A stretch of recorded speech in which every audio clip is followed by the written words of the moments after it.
Hello friends, ನಾವಿಂದು soft ಹಾಗೂ ಹೆಲ್ತಿಯಾಗಿರುವಂಥ ದೋಸೆಯನ್ನು ಮಕ್ಕಳಿಗಾಗಿ ಹೇಗೆ ಮಾಡೋದಂತ ನೋಡೋಣ ಬನ್ನಿ. ಮೊದಲಿಗೆ ನಾನಿಲ್ಲಿ ಅಂಗನವಾಡಿಯಲ್ಲಿ ಕೊಡುವಂತಹ ಪುಷ್ಟಿ ಹೆಲ್ತಿ ಫುಡ್ಡನ್ನ ತೋರಿಸ್ತಾ ಇದ್ದೀನಿ ನಿಮಗೆ. ಇದನ್ನು ಚಿಕ್ಕ ಮಕ್ಕಳಿಗೆ ನೀಡುವಂಥ ಹೆಲ್ತಿ ಫುಡ್ ಇದು ಅಂಗನವಾಡಿಗಳಲ್ಲಿ ಸಿಗುತ್ತೆ. ಗರ್ಭಿಣಿ ಮತ್ತು ಬಾಣಂತಿಯರಿಗೂ ಕೂಡ ಇದು ಬಹಳ ಉತ್ತಮವಾದ ಆಹಾರ. ಈ ಹೆಲ್ತಿ ಫುಡ್ನಲ್ಲಿ ಪೌಷ್ಟಿಕಾಂಶಗಳ ಆಗರವೇ ಇದೆ. ನಾನು ನಿಮಗೆ ತೋರಿಸ್ತಾ ಇದ್ದೀನಿ ನೋಡಿ.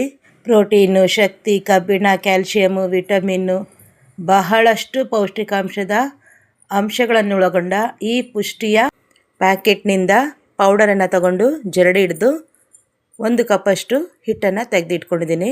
ಹೊಟ್ಟನ್ನು ಸಪ್ರೇಟಾಗಿ ತೆಗೆದಿಟ್ಟಿದ್ದೀನಿ.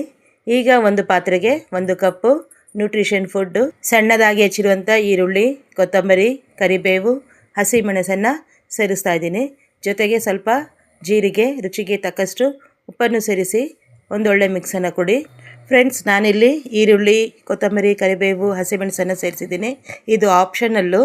ಮಕ್ಕಳಿಗೆ ಕೊಡುವಾಗ ನೀವು ಬರೀ ನ್ಯೂಟ್ರಿಷನ್ ಫುಡ್ಡು ಹಿಟ್ಟಿನ ಜೊತೆಗೆ ಸಣ್ಣದಾಗಿ ತುರಿದಿರುವಂತಹ ಕ್ಯಾರೆಟು ಮತ್ತು ಆಲೂಗಡ್ಡೆಯನ್ನು ಸೇರಿಸಿ ನೀವು ದೋಸೆಯನ್ನು ಮಾಡ್ಬೋದು. ನೋಡಿ ಫ್ರೆಂಡ್ಸ್, ಈ ಹದ ಬರಲು ನಾನಿಲ್ಲಿ 4 ಕಪ್ ನೀರನ್ನು ಬಳಸಿದ್ದೀನಿ.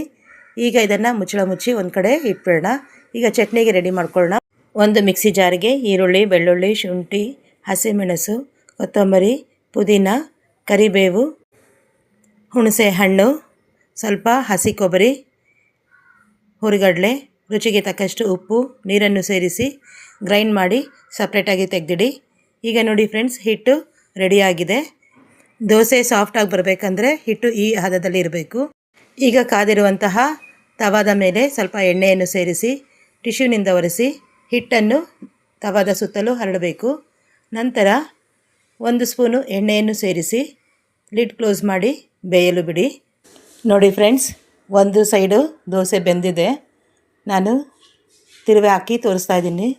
ಅದೆಷ್ಟು ಚೆನ್ನಾಗಿ ಬಂದಿದೆ. ಸ್ಮೂತಾಗಿರುವಂತಹ ನ್ಯೂಟ್ರಿಷನ್ ಫುಡ್ಡಿನಿಂದ ಮಾಡಿರುವಂತಹ ದೋಸೆ ನೋಡೋಕ್ಕೆ ನಿಜವಾಗ್ಲೂ ಅದ್ಭುತವಾಗಿದೆ. ಈಗ ನೋಡಿ, ಬೆಂದಿರುವಂತಹ ದೋಸೆಯನ್ನು ಒಂದು ಪ್ಲೇಟ್ಗೆ ಸರ್ವ್ ಮಾಡ್ತಾಯಿದ್ದೀನಿ. ಫ್ರೆಂಡ್ಸ್, ಮತ್ತೆ ದೋಸೆ ಮಾಡುವಾಗ ತವಾದ ಮೇಲೆ ಎಣ್ಣೆ ಹಾಕೋ ಅವಶ್ಯಕತೆ ಇರೋದಿಲ್ಲ. ಟಿಶ್ಯೂನಿಂದ ಒರೆಸಿ ಹಾಗೆ ದೋಸೆ ಹಿಟ್ಟನ್ನು ಹರಡಿ ಎಣ್ಣೆ ಹಾಕದೆ ಲಿಡ್ ಕ್ಲೋಸ್ ಮಾಡಿ ಬೇಯಿಸಿ ನಾವು ದೋಸೆಯನ್ನು ಮಾಡ್ಕೋಬೋದು. ಅಂಗನವಾಡಿಯಲ್ಲಿ ಸಿಗುವಂತಹ ಪುಷ್ಟಿ ನ್ಯೂಟ್ರಿಷನ್ ಫುಡ್ಡಿನ ಸಹಾಯದಿಂದ ಎಷ್ಟು ರುಚಿಕರವಾದ ದೋಸೆಯನ್ನು ಮಾಡ್ಬೋದು ಅಂತ ನಿಮಗೂ ಗೊತ್ತಾಗಿದೆ. ಮಕ್ಕಳ ಆರೋಗ್ಯಕ್ಕೆ ಹಿತಕರವಾದ ಈ ನ್ಯೂಟ್ರಿಷನ್ ಫುಡ್ಡಿನ ದೋಸೆ ಚಟ್ನಿಯೊಂದಿಗೆ ಸವಿಯಲು ಸಿದ್ಧವಾಗಿದೆ.